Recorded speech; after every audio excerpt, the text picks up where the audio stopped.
Okay, this is Toby from Heavyweight MMA. Today, introducing one of the USA's very first black belts, BJJ black belts, learning under the Gracie brothers and even Helio Gracie himself. Ran the first affiliated Gracie gym at Maxwell, a former D1 wrestler that has spent most of his life following fighting combat arts, studying physical education, exercise and health, and was an early investor in the original UFC, Mr. Steve Maxwell. Thank you for your time. You're very welcome. As you just asked, in China, yeah, I'm currently in Macau, China. Interesting place to be. Have you traveled through China at all? I have. I've been to Guangzhou, Chengdu, Beijing, Shanghai. I was in Shanghai 3 times, Beijing twice. Awesome. I never made it to Macau, and I never made it to Hong Kong. That's a shame because it's very close to Guangzhou. Like all the people here speak Cantonese, and that's the language of Guangzhou and that southern region. So I've traveled there quite a few times. It's a bigger city than Macau is. Hong Kong's kind of a big city too, but yeah, not too far from where you've been. Unfortunately, you didn't get over. Teresa, my partner, her brother is currently living in Hong Kong. He just moved there last week. He's teaching English at an international school. Oh, cool. That's interesting. Yeah, he's going to be staying in Hong Kong for at least a year or two. And then he wants to retire to Thailand. He fell in love with Thailand. Yeah. Have you been to Thailand as well? I have. But a little hot. Yeah, Vietnam, and a little hot for my taste, you know. Even Taiwan was pretty warm and humid for my taste, you know. I like cooler weather. Yeah, I remember listening to some of, obviously, the Rogan podcast, a massive promoter of yourself. You've got quite a few on there. You're very international, right? Before you're kind of living a bit of a nomadic existence. You've traveled just about everywhere, I imagine. Well, not everywhere, you know, but most places. What about Nepal? All over Europe, never Nepal, never India. Oh, that's what I was wondering, actually. Yeah. Middle East, you know, Dubai, Abu Dhabi, not Qatar, but Bahrain, you know. Yep. Pretty much every country in Europe, virtually at one point, all over Scandinavia, Brazil and Mexico quite a bit. And you spent some time in best country in the world, Australia. We can't forget New Zealand and Australia, man. And exactly. It's funny because Americans kind of lump Australia and New Zealand together. I don't know why. Maybe because it's just that, you know, that oceanic kind of area where everyone tends to think of those two as kind of like the same place. I mean, I realize how ridiculous that is, but in the average American's mind, that's kind of the way they see it. you know the thing I say about to some of the guys here, because they're kind of big difference in, say, Guangzhou, which is classed as mainland China, to Macau, to Hong Kong. They all feel like they're kind of different. They have a different identity and everything. Especially, I would say, Hong Kong versus mainland. They feel like they're their own self, and there's been a lot of conflicts about that. But in my mind, being a simple guy from a small town in Australia, we kind of think of China, Hong Kong, Macau. I'd even look up Macau. I didn't know where the hell it was, but everything lumps together. Like we even probably is stupid enough to lump, you know, Japan along with China and everything as well. It's like like it's just over there somewhere, you know. Yeah, I mean, people that don't travel much, there is a tendency to lump everything together, you know. It's kind of like, you know, I grew up in the era of the Soviet Union, so you know, I still tend to think of all those republics is Russia. You know? That's it. I'm sure the Belarusians and the Ukrainians don't look too kindly on that. Very true. Very true. So how did you find your time in Australia? You were there for a while from what I hear. Yeah. I stayed there a couple months. I almost 8 weeks. I really like it there. I love Sydney. I stayed almost all winter one year in Sydney. And yeah, I'm actually from Sydney. I've been there about maybe I've been there 4 or 5 times, I guess. Awesome. I'm actually from Sydney, Steve. Which did you have much to do with any of the BJJ schools or any of the fighting type things while you're in Sydney, or no? I was definitely teaching at a couple of different places. There was one at the what do they call it? It's kind of like the Aussie version of the Police Athletic Club. There's like a PCYC. Yeah, that's it. I taught there in Sydney and really enjoyed it. There was Awesome. a young guy, a brown belt, John Smalios, a really nice guy, that was running the classes there. And I would go in and teach pretty much every day. And we did a couple seminars there. And I had a chance to move around a little bit. You know, I was to Adelaide and to Canberra, Perth, got way out there to Perth. I got up to the Gold Coast. And what's that famous zoo that Steve Irwin started? His wife, his wife and daughter are running it now. I'm not sure what the name of that is, but there's a few sort of wildlife zoos around. I had a VIP for that. The guy that was like the Steve Irwin's partner took me all around, gave me a grand show. He had been corresponding with me online, and I absolutely loved it. It was so much fun. The guy was a real good host, and I did a seminar up in one of those little towns up there along the Gold Coast. Quite an experience. Steve Irwin was massively popular in the United States. People here loved him, man. I understand he wasn't quite as popular in Australia, but he had a huge following in the States, man. I would say he's relatively popular, but he's kind of like exaggerates a lot and stuff. Actually, one of my American wrestler friends, every time we're hanging out, he'll throw in a crikey somewhere on the lines, and it's from Steve Irwin for sure. Yes, exactly. You know, that for a lot of U.S. citizens, that was the only real contact or identity they had with Australia. So in their mind, you know, all Australian guys were like him, you know, which is pretty funny, right? Yeah, it is completely different. Yeah, but he was a pretty cool guy. Exactly. All right, Steve. So that kind of touches on some of the things I want to talk about. So you've traveled around a lot, but your reach is kind of far and wide. You know, like I wondering if you understand some of the influence you've had on people being on some of those big shows like Joe Rogan and traveling around teaching people. You got a really broad reach. You must get people hitting you up all the time from all over the place. I do actually, but I just always maintain a sense of humor. You know, I'll have guys that I'll friend in Facebook, and they start texting me like they're my long lost best friend. I have no idea who they are. You know?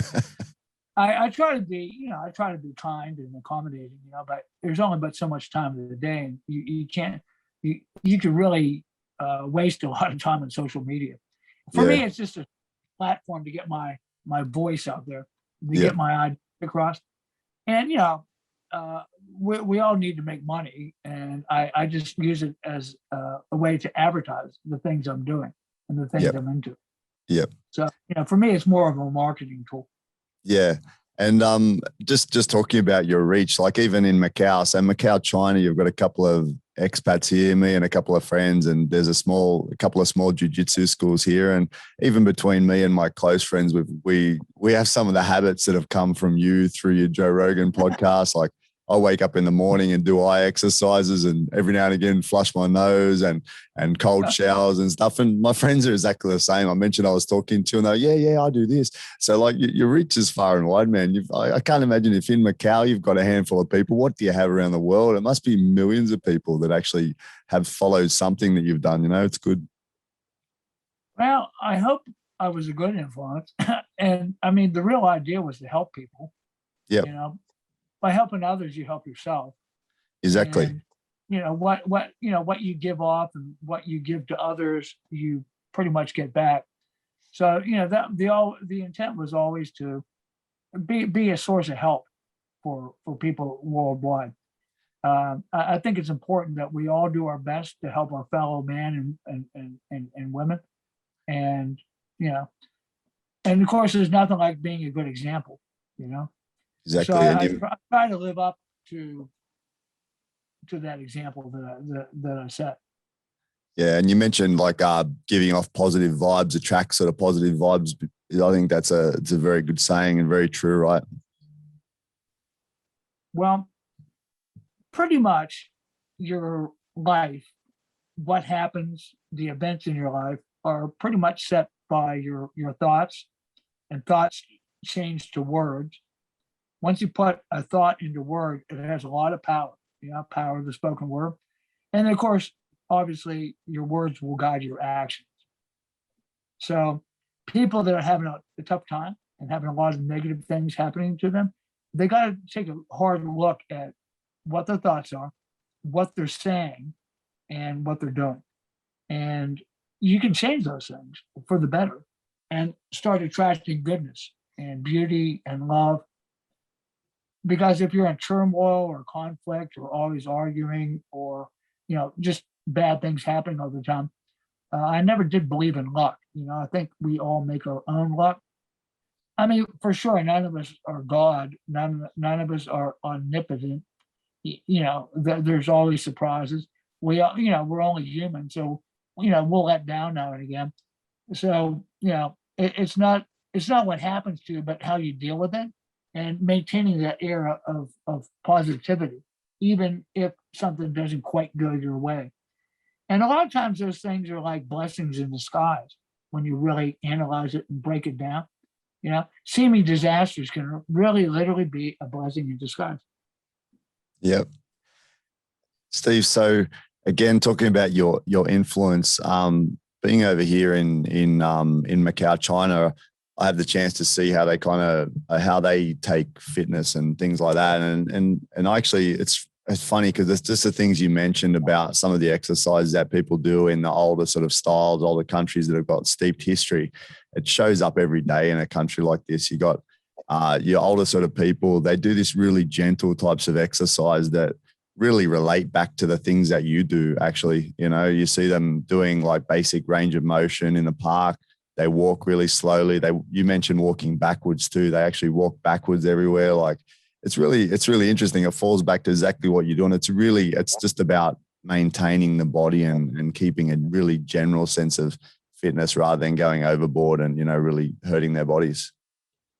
Well, one of the things that I really liked about China was the fact that pretty much anything goes. You can do like things that I would do here that people stare and think you're crazy. It's just like normal in China, which I really like. And I like their health and fitness mentality, and you're right. It's much more gentle. I think though, where the Chinese could maybe use a little help would be to emphasize scientific strength training a little bit more. I'm not talking about weightlifting or CrossFit. I'm just talking about general strength training. And in the US, the people that do work out way too hard, way too often, really go overboard, and they would do better to be more Chinese. So I think if you came to the middle ground between the two cultures, you would have your best approach. Yeah, it's interesting because like every now and again I'll do some extreme thing like a really long run or something. I did like 100-kilometer thing not too long ago over a few days, and my wife's family are like, "What are you doing? You should be resting on your days off." Like they've come from a place where times are hard, and then they don't have the luxury of doing some exercise, a physical exploit just for yourself. It's like they only do it if they really have to, and maybe some gentle exercise on the side. It's a very different feeling than Western style, right? For sure. But I understand that even in China, the extremist approach is beginning to take hold. I understand CrossFit is becoming popular there, and MMA is really starting to blossom. That one young fella that was going around challenging traditional Chinese masters, he made quite a name for himself. I heard to the point where the Chinese government started to censor the guy. They didn't like, him taking down a lot of these cultural icons, but he was just merely proving that, a lot of this stuff just doesn't work in realistic situations, Yeah, exactly. I talk about the Chinese going to extremes as well. On one hand, they're like that, but then the other hand, like the school system, my wife was in school. She showed a bit of like skill at running. So they take them out of school, throw them into like a a sports school trying to develop their next Olympians, etc. And they're like little kids running 10Ks a day, and they push the people that they want to be athletes very hard. So there's a couple of different sides of the spectrum for sure. Yeah, for sure. Well, still, like most societies, they want to prove that their system is superior to other systems. You know, just like the old you might have been too young, but like in all the old Olympic games from the, you know, during the Cold War and through the 60s, 70s, and 80s, it was always like the USSR versus the USA, you know, and it was always them showcasing their athletic superiority or trying to, and of course the US flexing its muscles, and it was always really interesting that way. Yeah. And then, like within the last 10 years or so, 15 years, China really came on the scene, you know, flexing their muscles. And it's basically just propaganda, you know, for all these different countries. I personally, you know, I've been watching the Olympics, but it's lost its luster for me, you know. It doesn't seem like the innocence, you know, like, I don't know. It's just a little disappointing is all. Because you can see the hypocrisy behind a lot of this stuff. I would love to see no more host nations. Just have like a neutral site. Maybe go back to ancient Greece or, you know, somewhere, and just have a place where they run the Olympics every year after year after year. You know, just build a stadium. Everyone chips in, and they go to the same place every year. And I'd love to see them just get rid of all this nationalism and all this stuff, and just make it about the athletes, you know? Yeah, that's true. It is a very commercial sort of thing. And yeah, there's a lot of hidden agendas, right? A lot of hidden agendas. You touched on watching the judo, some of the preliminary round, and wow, some great athletes. Really been enjoying it. The women's judo was actually really good this year, and so far they've only had the lightweight classes, but I'm looking forward to the middleweights and heavyweights. Yeah, for sure. You're talking about the challenges before in China. I was reading that you even participated in Gracie Challenges, people that are challenging the Gracie system. Is that true? Absolutely. When I first started, no one knew what Brazilian Jiu-Jitsu was. You know, people were just dumbfounded. What? Brazilian Jiu-Jitsu? You mean capoeira, right? No. Jiu-Jitsu. Yeah, but Jiu-Jitsu, that's Japanese, right? Yeah. Well, yeah, but, you know, the Brazilians created their own, you know, style from Japanese Jiu-Jitsu, and people, they just couldn't get it. So this was around 89 when I started. All through 89, 90, 91, 92, even through 95. People would literally come into my school and want to fight. No kidding. It was the craziest. And it all started in the US anyway, with Helio Gracie creating the Gracie Challenge. And he took out a full-page ad in Playboy magazine where he said he would give $10,000 to anyone outside the style of jiu-jitsu that could come in and beat him or his brothers. That's awesome. And yeah, but the way it was supposed to work was they would have their 10,000, you bring your 10,000, we put it in a pot, and the winner would take all. Of course, you know, most of these guys were penniless, and they would just show up and want to fight. So they would accommodate. And there's all sorts of videos of these old fights. And I was witness to quite a few of them. And then I started my school about late 1990. I wasn't really a school because I wasn't qualified to teach, but, you know, I had like practice sessions. And we had people starting to show up at our place. And they'd always couch the challenge in, we'd like to have a style comparison, you know, and that was always a red flag. What do you mean style comparison? You mean you want to fight, right? Well, I'd like to compare my style to yours. You mean you want to fight, right? They would never just come right out and say they want to fight. I mean, sometimes they did. Sometimes people would come in and say, let's get it on. But, you know, a lot of times it was like couched with all this words and everything. So we would set up, I had an old VHS, you know, it was like the old 8-track videos. Yep. Set up the camera up on tripod, and we just go to it, you know. A lot of times it'd be really, well, you know, is it okay if I punch? I said, do you punch in your style? Yeah. and I can kick. Do you kick in your style? Yeah. Well, then go for it, man. And it's interesting. But even though we were only, at the time, I was like a purple belt when a lot of this was going on. And literally, we never lost a fight. Never. Now, you have to remember, this was against guys that didn't know any jujitsu or ground fight. As soon as it would start, we'd always clinch, take the fight to the ground, mount, slap them a few times, they'd turn over and would choke. That was like 95% of every fight. Clinch, takedown, ground, choke. Sometimes you get a really tough guy like a wrestler or a judo player, and you would be on the bottom, but they just didn't have the elements to deal with the Brazilian Jiu-Jitsu guard. And, you can't ground and pound without gloves on. As soon as you do, you hit my elbow or top of my head, your hand's pretty much broken. Yeah. In fact, I had to break his hand and wrist on my head. And so ground and pound didn't really exist. Too hard. Cut your knuckles in a person's teeth. Plus, unlike a lot of jiu-jitsu styles, in Gracie Jiu-Jitsu, we were really schooled in how to defend from the bottom. A lot of places do. A lot of students think that Muay Thai or boxing or kickboxing is self-defense. No. It's essential for MMA, but MMA isn't self-defense. And the kind of fights we'd have, there was no gloves, no rounds, no time limits. Usually someone would stand in there to, pull someone off somebody if someone passed out or got knocked out or was badly injured, kind of keep someone from killing the other guy. But basically, it was pretty easy against people that don't know.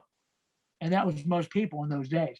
Now, of course, everyone's studying. Anyone interested in, especially mixed martial arts, everyone studies jiu-jitsu. So, you have a lot of submission wrestlers and jiu-jitsu fighters out there. But back in those days, very few. So it was pretty easy pickings. That's amazing story.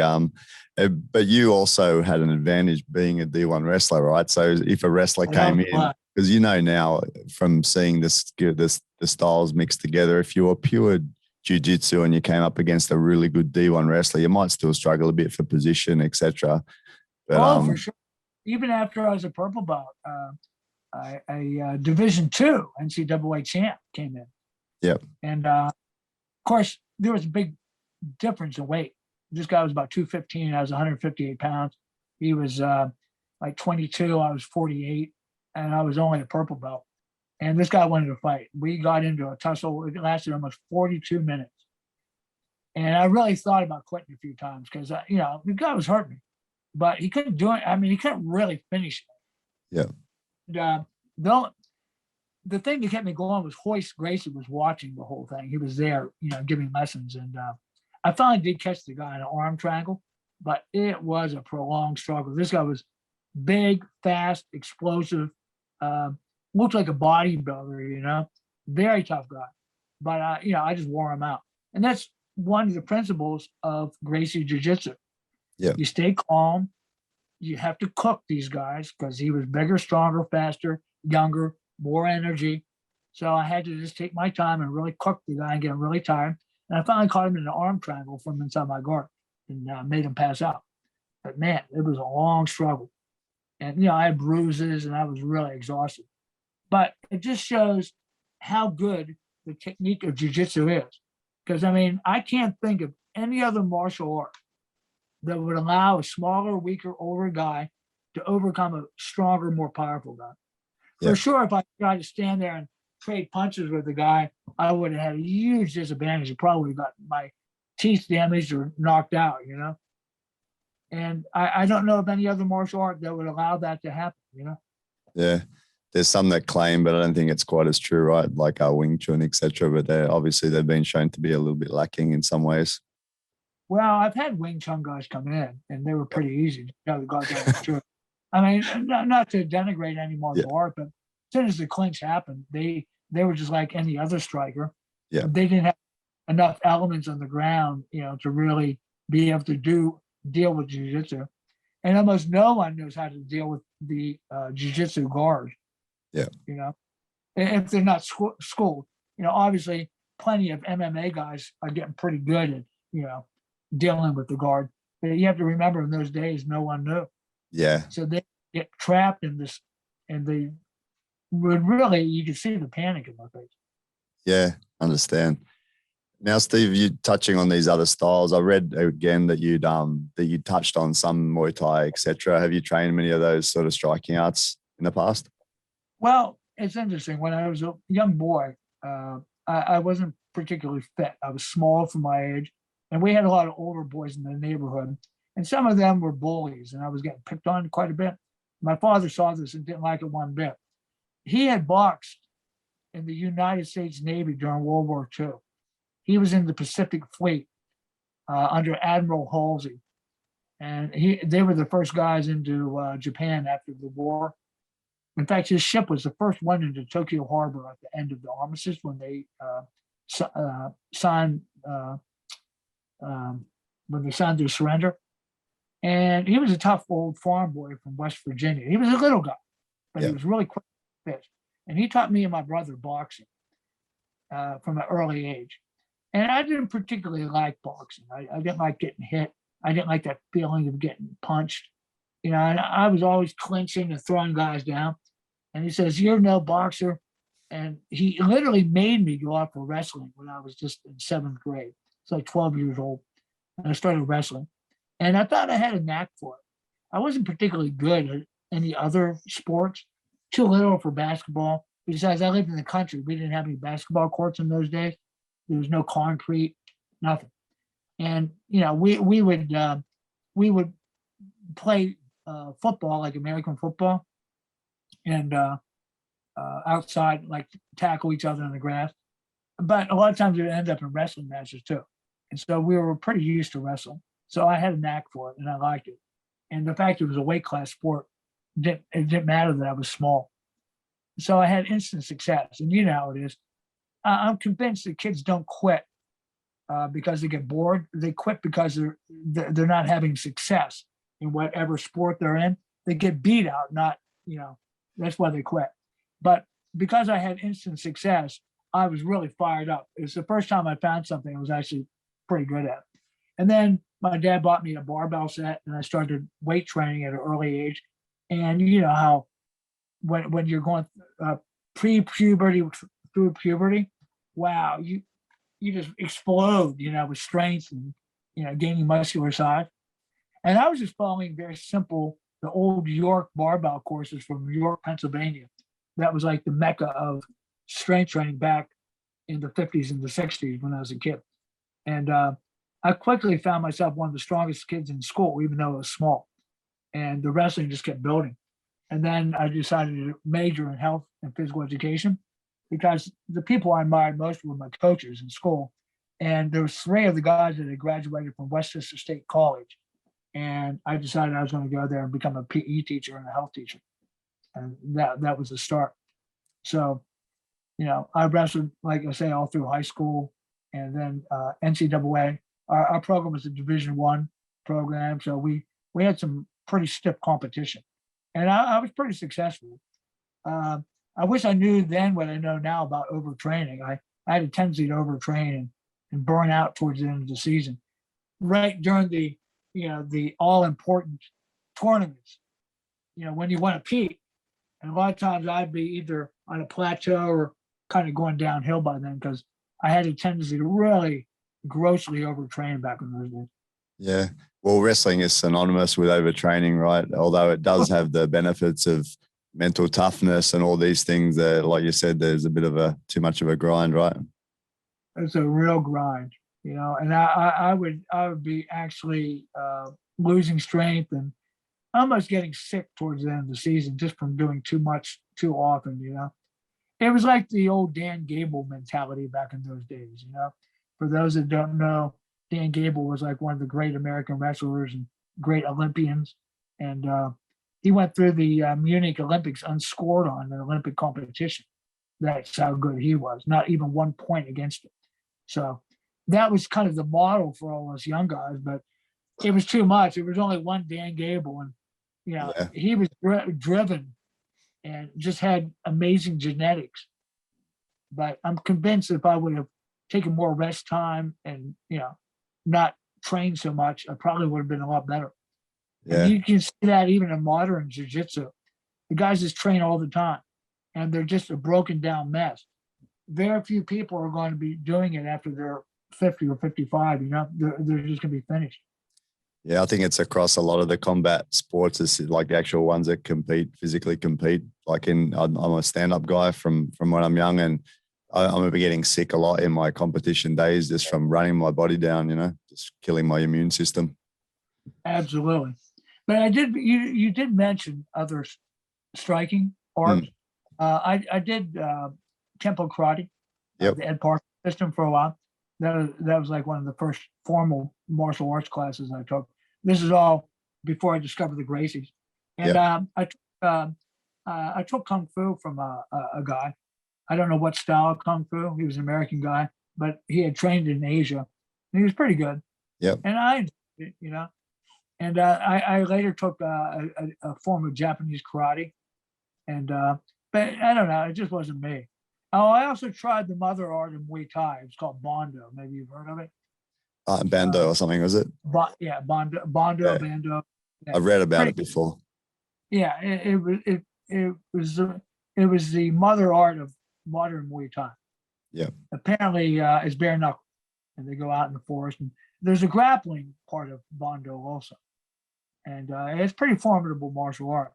The head of the guy that formulated a lot of the Bondo principles was a guy by the name of Dr. Gyi, I think is how you pronounce it. He was a Gurkha during World War II. He was a badass. I mean, he was bayoneted, and the Gurkhas were the guys with those large curved blades, the kukri. They were a warrior class, and he was a pretty bad dude. And so he came to my place and taught some basic Bondo, and I liked it. I mean, I think it's good to know a little bit of everything, but I just found myself returning to Gracie Jiu-Jitsu over and over and over again. Yeah, talking about the Gurkhas, I'm familiar because they're from Nepal, and Macau's got a pretty steep history of working with Nepalese people in the security industry, especially. So I've kind of worked with these guys. Yeah, they're a tough sort of guy. We had some good guys working here in the past. Yeah, the British called them the Chindiks during World War II, and they were like a part of a special forces group. There was the U.S. group, the 1st Ranger Division called Merrill's Marauders. And then the British had created like a special thing. I don't know whether they called it the SAS back then or not, but they had like a special operations division, and all those guys worked together with the Gurkhas in Asia, and they became really renowned for their bravery and their skills. And the Japanese were really, really quite frightened of the Gurkhas. They were known to sneak into enemy camps and behead the Japanese sentries and, leave a bloody message. And they're a very fearsome group of warriors. And their method of training still survives to this day. Yeah, I've heard very tough guys. Steve, so looking back, you've been training the grappling arts for so long. Just wondering, what do you think that wrestling, BJJ, has done for you as a person over the years? What are the main benefits for you?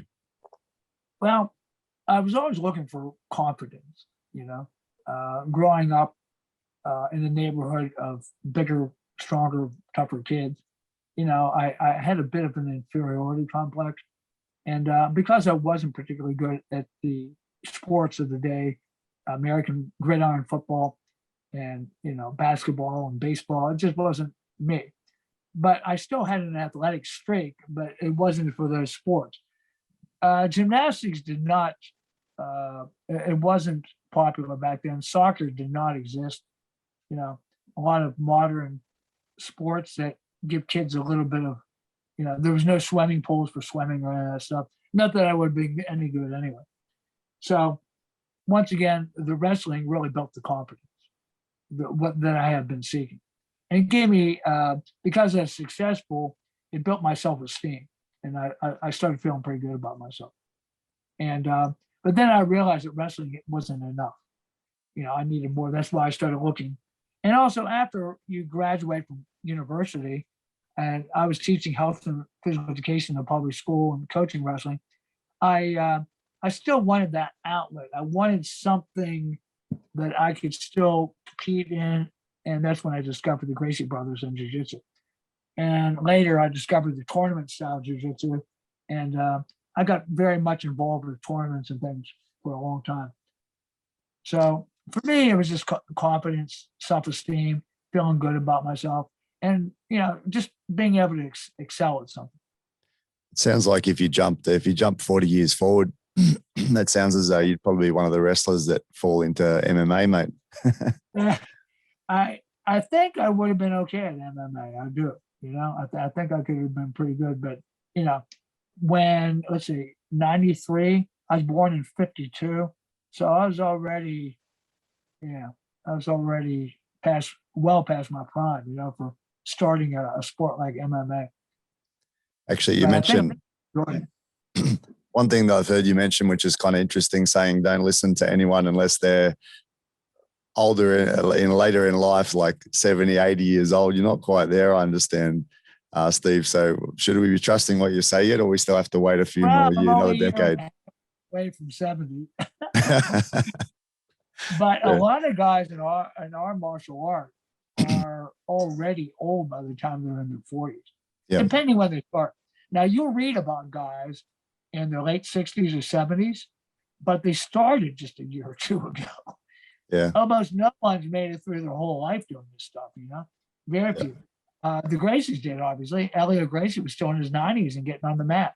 That was always amazing. My first master, Helio Gracie, is a year older than me. He's 69. He's still pretty spry.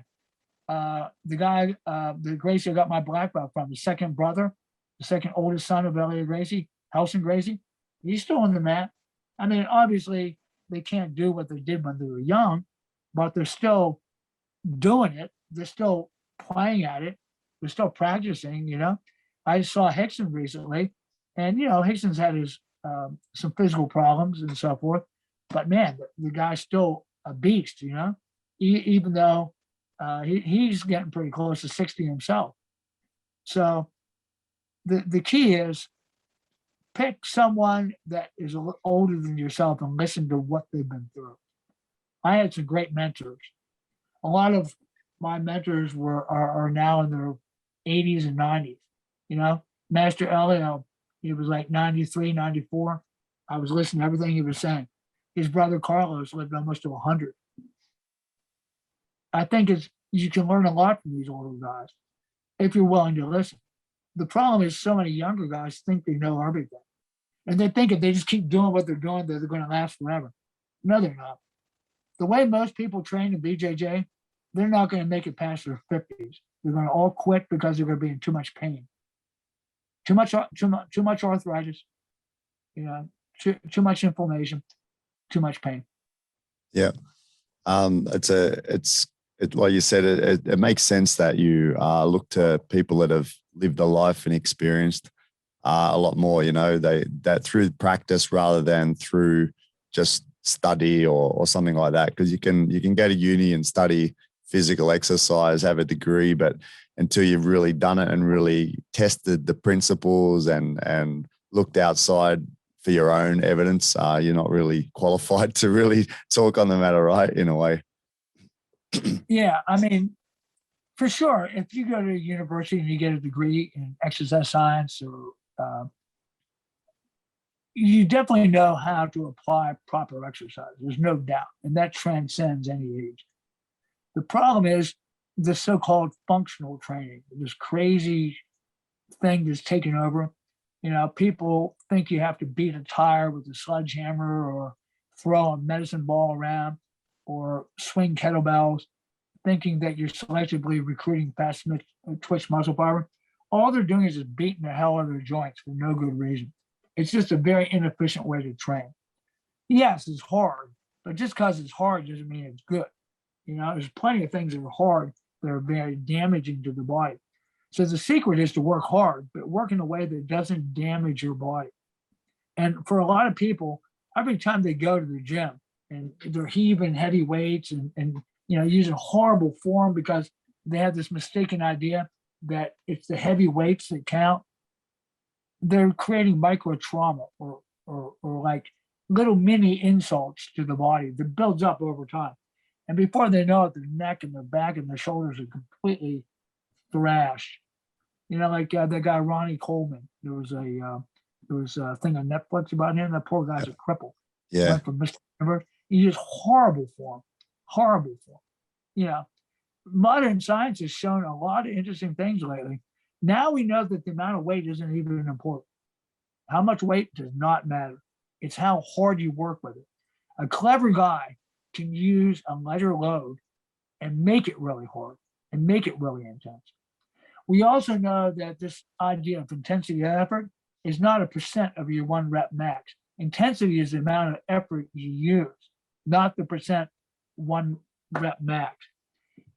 Going for a 1 rep max isn't necessary and not even advised. There's no reason to do that unless you're a power lifter. We also know that the number of repetitions do not matter. High reps, low reps, medium reps, it all builds about the same thing. It's just that some people's bodies tolerate higher or lower reps based on their nervous system. So, you know, this idea of heavy weight, low rep for strength, medium weight, medium reps for hypertrophy, and lighter weight, high reps for endurance, that's all been disproven. It's not true. You build strength across the board no matter what. And it's all based on how hard you work. And a small amount of really hard work is all that's necessary. In some cases, if you're involved in combat athletics and sports, even one strength training workout a week is ideal when you're involved in an intense sport.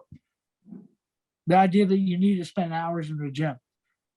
Recent research has showed that 1 set is equally as effective as 2, 3, 4, 5 sets. Doing 4 or 5 sets, not necessary. Just more wear and tear on your body. But I'm getting low battery. I got to plug in. Hold on. Yep. I'm down to 10%.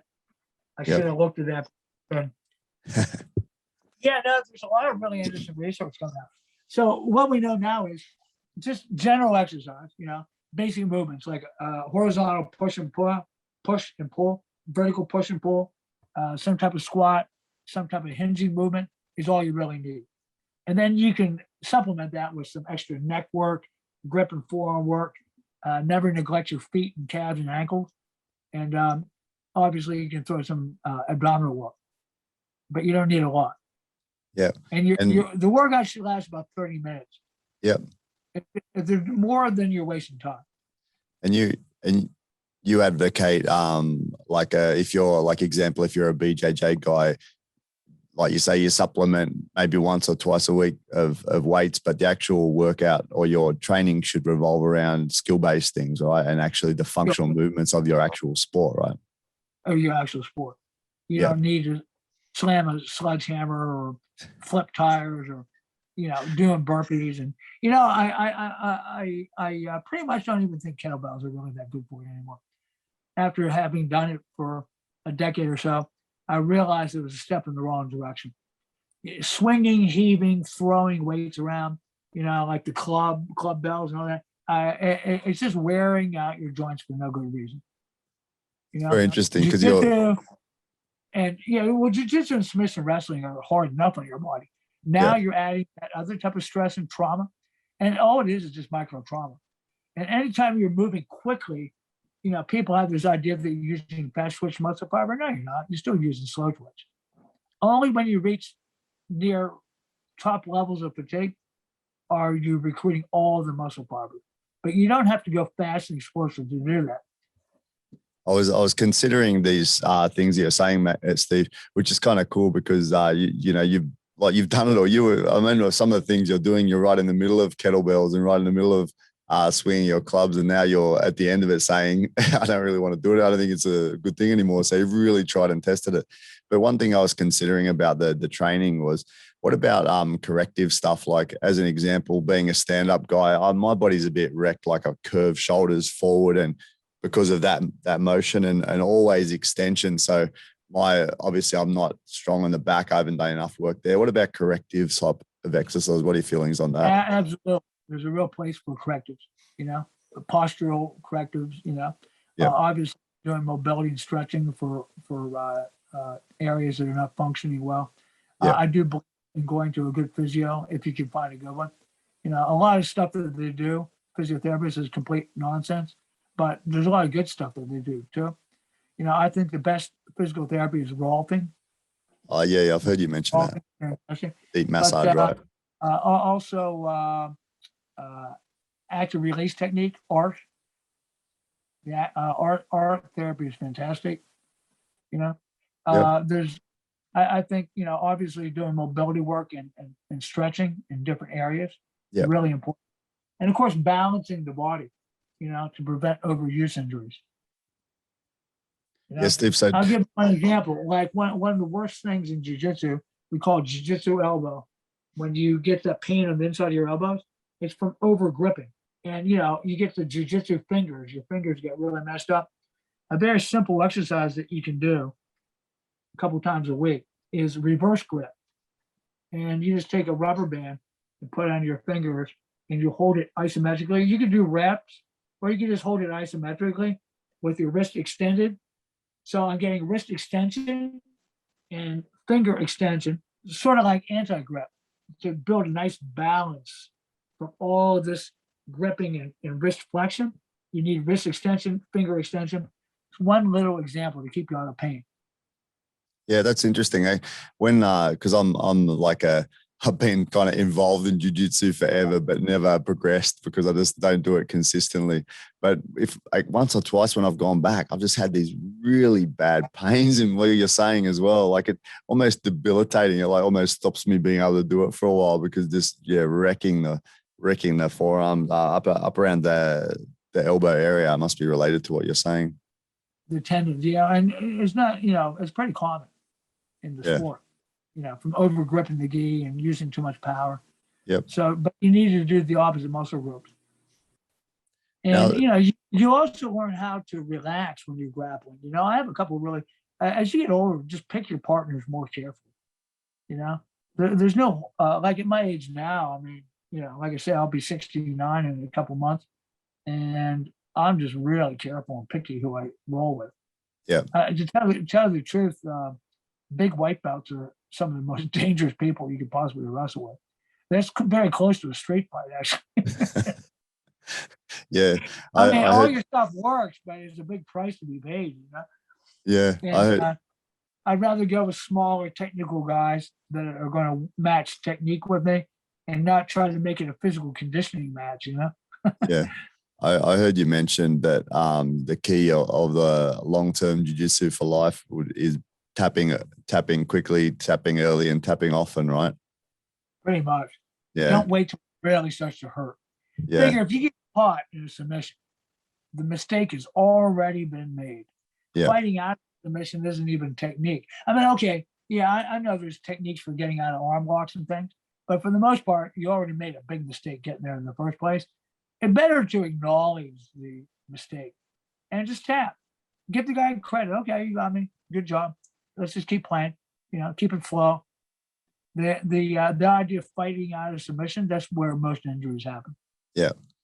The other area where a lot of injuries happen are the takedowns and throws.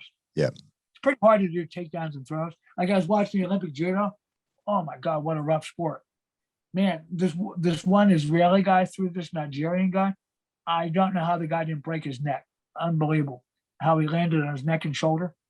I know he must have been injured afterwards. It might have been too much adrenaline at the moment, but I know the next day he was going to really be messed up. And that's where a lot of injuries occur. So, I like the stand-up game. I was good at it. But you got to learn how to flow in that game too. Yeah. You can go like half speed and just play trick for trick. You don't have to just go balls to the wall and just, just go for it like you would like an Olympic gold medal match or something. Actually, Steve, funny you should say that because just 2 weeks ago, maybe a bit longer, maybe 3 to 4 weeks ago, double leg, I smashed my nose into a guy's knee and broke my nose. I've had it broken before, but an injury on the takedown. Just thinking it's like you said, what's it called? Like going too hard, a little bit too hard. I can't tell you how many times I've shot in for like a high crotch single leg takedown and hit my fingertips on the guy's knee, and stove my fingers, or yeah, I mean, get a stinger in your neck from yeah, it's just Yeah. it's a And rough, but you can minimize the roughness. When you're yeah, young and tough, of course you go for it. But as you get older, you start to be smarter, and you can enjoy the game still, but you don't have to just go balls to the wall all the time. yeah. You mentioned about keeping it playful as well, which I think is a pretty good point. But when I mentioned that, I also have this image of I think it was a Helio video where he's with some of the young guys training, and that was just the most amazing video I've ever seen in jiu-jitsu related play. Seeing him just playing with his kids, like, just made it look so enjoyable for the kids, right? Like with their grandfather playing around. It was amazing, right? It is amazing, and you can play with each other that way. Keep it playful. I have this one really good purple belt I work with here in Port Townsend. There's not that many people around. I'm kind of in an isolated area of the United States, out of the Olympic Peninsula. Yeah. And, so I don't have a big, wide variety of people to train with. But once you find a guy, man, he's like a piece of gold. You really take care of your training partner. And this guy's still pretty young, but he really knows how to roll soft and easy. And even though he's much younger than me and much larger, he really knows how to play a soft game. And we do what we call soft rolls. And you kind of if the guy sets up a good move, you don't fight it. You let him go ahead and complete it. And you work from every position. You leave yourself get swept, and then you work from there for a while. And you sort of do things like 60, 70% effort. Yep. And you begin to get in a flow, and you get to understand the guy's movements and his energy. And it's a great way to practice. And you get in the same situations over and over again. So it's like resisted drill. You're still drilling. You're in the moves over and over and over again. And once in a while you put a little effort into it, get your heart rate up a little bit. But then you back off a little bit. And you can keep it going. You can roll for an hour that way. Yeah, I understand that flow state. I Right? look at it as like for my age, it's kind of like kind of a form of yoga, like moving yoga. Really nice. Yeah, beautiful. Now, Steve, it kind of takes me to the main point that I wanted to talk to you about. I've kind of taken a long way around. Sorry. Obviously, with the internet and social media, it's a minefield really to understand what we should be doing. Like there's just so many fads, whether it comes to training or diet or whatever. You've obviously very experienced with it. You've followed everything forever. What do you think are the keys or the key things that people should focus on for that? Be healthy and active, etc. for long term. And I'm probably talking from my own perspective, which is like hobbyist martial artist, general fit sort of person. So, because I think that'd probably be the viewership. Lots of people that like martial arts. I'm interviewing MMA guys, etc. So people that are generally fit, that want to continue into for their whole life and stay healthy and active. What are the key sort of focus areas? Well, sleep. It's something that it seems like the Western world is always sleep deprived. People are not getting enough good quality sleep. That means sleeping in a cool, dark room. And the temperature should be about 60 degrees Fahrenheit. I don't know what that is in centigrade, but cool, yep. not hot. And you should have blackout shades, no light, and cover up any of those little red LED lights. Absolutely no television watching, iPad, iPhone. Get off that at least an hour before you go to bed. It's impossible to use blackout shades. Wear an eye mask. I wear an eye mask a lot of times because here in the part of the world, I'm up really high north. Man, it's light till almost 10:30 at night. So, I'll just wear eye mask. Very quiet. A lot of times I'll use white noise. I like the sound of a fan. I'll run a fan. And getting to bed early. Trying to get the closer you can get to bed around 10 o'clock or even a little bit before 10, the better the quality sleep. Those hours before midnight are really important. So sleep. deprivation is a huge problem in the Western culture. Second thing is fat loss. In the US, probably a full 65% of the population is overweight or obese. American women are some of the fattest population in the entire world. I think more than half the US women are obese, not just overweight, but obese. It's pretty, and that there's any number of reasons for that. It's related to sleep loss, but a lot of it's just related to just fast food, too much sugar, too many vegetable fats. You got to get the weight down. And the best diet is the one you can stick with. But any diet you follow should definitely have plenty of fruits and vegetables, good raw, fresh produce, where you get your cell salts and your minerals and your vitamins. The rest of it is minutia. High carb, low carb, doesn't really seem to matter. Intermittent fasting doesn't matter. There's no advantage to fasting in the morning. However, I do it only because I just feel good with let my body kind of detox in the morning. But I don't think as far as actual fat loss, it really makes that much of a difference. None of the studies seem to bear that out. So just get on a good, wholesome diet. Then you got to exercise every single day. Now, when I say exercise, usually I mean strength training. So I really shouldn't. What I really mean is non-exercise activity. Some people call it NEAT, NEAT, non-exercise activity. You need to be active every day. I usually use a Fitbit. I like to count my, I go for 11,000 steps a day. I don't think there's anything magical about 10,000 steps, but for sure, it is a measure of your overall activity. You need to be active. You can't just work out and then sit all day. You got to be active. Even if that means setting a timer and getting up and moving around, doing a little mobility, little qigong, move your body every day. I actually schedule a walk-in with my girlfriend every single day. We go somewhere between 7 o'clock and 9 every single day. We go a couple miles, really nice walk around where we're living, very wooded area. And then getting out in nature as much as possible. Even if you live in the city, get to the park. Get your bare feet in the ground, get grounded. And then just be careful of being on the internet too much. I do believe there's enough evidence that electromagnetic fields from TVs, computers, microwaves, power lines, I think it can cause some people some harm. So, try to get off the electronic devices and get out in nature as much as you can. And then, of course, strength training, at least once a week. I would recommend that everyone listening check out the book Body by Science by Dr. Doug McGuff. Good book. He kind of gives a minimalist approach to strength training because most people don't do it. And a lot of people think they don't have enough time. But basically, he's advocating 5 exercises, once or twice a week. It should take about 15, 20 minutes. If everyone would just do those 5 exercises once a week and really push themselves hard, their health would be so much better. Just to help slow down the aging process. Because really, if you think about aging, it's really the loss of muscle. People talk about slower metabolism. It's because they lost muscle.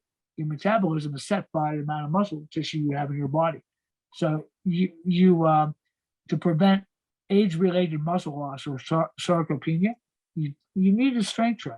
But you don't have to go to the gym and spend hours. Really, literally 15, 20 minutes, 5, 6 exercises. It's not like we're training to become the cover of Men's Health magazine or pro bodybuilders or fitness models. We just want to maintain good functional muscle well into late age. And that's my formula, and of course, a calm, tranquil mind, some form of meditation, and some form of gratitude to your higher power. Whether you're an atheist or you believe in God or whatever, you need some time where you focus inward and you shut out the outside world. So some form of meditation, contemplation, You can add prayer and affirmation to that. And I think it's important to express gratitude every day. Yeah, that's great. Steve, a lot of those things kind of, really resonate with me. I'm in my mid 40s, but considering things that you've talked about and other people talked about it, definitely everything you're talking about resonates with me. Getting to the stage where I need to kind of be careful what I do for injuries and just think how to maintain without, giving up, which is what a lot of people do, right? That's what a lot of people do. And while you got to be a realist, I mean, obviously if you're a Muay Thai guy, you're not going to go in and do live Muay Thai bouts with people. Yeah. And take kind of abuse on your shins and your body. There does come a point where you got to pull back a little bit and modify some of the things you're doing. But there's still no reason why you can't enjoy, some grappling is a really good lifetime sport if it's done right. Yeah. Even if you can't go all out, you can still practice the holds and the moves. And you can even do like flow drills by yourself on the mat. Just getting up and down off the mat like a bunch of times. Still falling and rolling. Fantastic for anti-aging, Good for balance, good for brain development, Well, it reminds me of what you mentioned before. I can't remember the exact stat you said or something, but you mentioned about a large portion of people can't even get up off the ground. So that's an amazing thing. A huge amount. I work with them here in Port Townsend. The average age of the citizens here, it's kind of like a retirement community. It's around 60 years old. And I was teaching a cane fighting class, like with a regular walking stick. And that's a real good thing for senior citizens, because I don't know whether you're aware of it, but a cane is considered a medical instrument, a medical tool. So when you go through airport security, they cannot take your cane from you. Yeah. You can fly. It's the only weapon I know you can fly with. I mean, obviously, it can't have metal on it or like a metal ball, but like a regular curved cane, Yeah. Obviously, you're not going to go through with the sword cane, a dagger. But regular wooden cane is a fantastic self-defense tool. But anyway, I'm getting off subject. I was teaching a cane fighting class, and I couldn't believe these people in the class. They're all around my age or a little younger, and they literally could not get up and down off the floor without a huge struggle. Wow. So I had to spend a couple of classes just teaching them how to get up. Techniques for, getting up and getting down. And it's shocking how many people can't do it. And so things like that, maintaining your ability to get up, get down, your ability to fall. I'm not talking about that silly judo stuff where you slap the mat and all that stuff. I'm talking about like really relaxed, light falling. Like Helio Gracie used to take a fall, throws, and he was like light as a feather. Yeah, you can't hear it, right?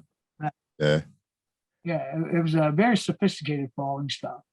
Actually, and, I've worked in Russian Sistema, and the Sistema masters are unbelievable with the way they can fall. And we practiced all the falls in concrete, not mats. They believe if you can't fall in concrete, you can't fall. So actually, speaking about that, Steve, a while back, a guy in Macau was a Nova Unel, Brazilian black belt, Brazilian guy, used to train us. I really enjoyed training with him, but he used to come. I hired him at my work to come and teach some of the guys. I'm in a security job, and he used to come, and he's typical Brazilian, pretty late for everything. So he's coming late one day. He's flying along on his motorbike. It's next to our work, so there's cameras, and we caught it. So a taxi pulled in front of him, and he hit the taxi and went over the taxi and rolled. And to be honest, if it was me, I'll break my neck, like it would have been really hurt, but he just naturally rolled from a lifetime of jujitsu, during an accident, getting hit by a car. It's quite amazing. Just that natural reflex to roll and be relaxed and rolls through it and doesn't get injured at all. It's just amazing, It's all about relaxation, breathing, and just, you're right. And one can train themselves to do that. But falls are one of the leading cause of death with people, in their 70s and 80s, Wow. They'll fall, break it down, and that's the end, pretty much. Yeah.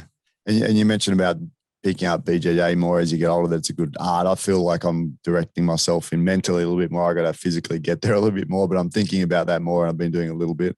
And one of the guy I work with now, the professor's black belt from Atos, and he's asked me to ask you a question actually to start, whether you're still doing your morning routine, that full-fledged morning routine that you've advertised before. Pretty much every morning, yeah. Yeah. I do the whole thing. There's like a little in bed routine. And there's the neti pot and the tongue scraping and all that routine. I'm doing that every day too, Steve. So just so you know, scrape the tongue. Oil swishing, Yeah. I take my baking soda supplement. And then there's the, now that I'm not traveling, I have a 5-gallon bucket I fill with ice water, and I slowly pour it over my body every morning and every night before I go to bed. It's called Russian dowsing. Yeah. Really nice 5-gallon bucket. I don't know how many liters that is, but it's a lot of liters. Probably like 20 liters, maybe 24 liters. Yeah. Anyway, so, and then there's the toweling, and then there's some, the Russian mobility exercises, along with Qigong that I picked up from my Qigong teacher, Stanley Tam. Yeah. He was the first Chinese black belt in BJJ.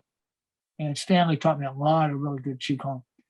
And so I'll mix that in together with my own little routine, a little standing meditation, barefoot in the grass, to ground, to get the electromagnetic field. Really good to stand barefoot on the earth every day for a few minutes. And so every morning I go through the same thing.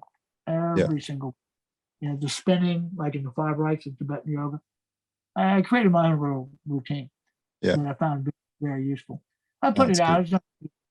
If people want to check it out, just go to maxwellsc.com, maxwellsc.com, and they'll see videotapes of the morning routine and so forth.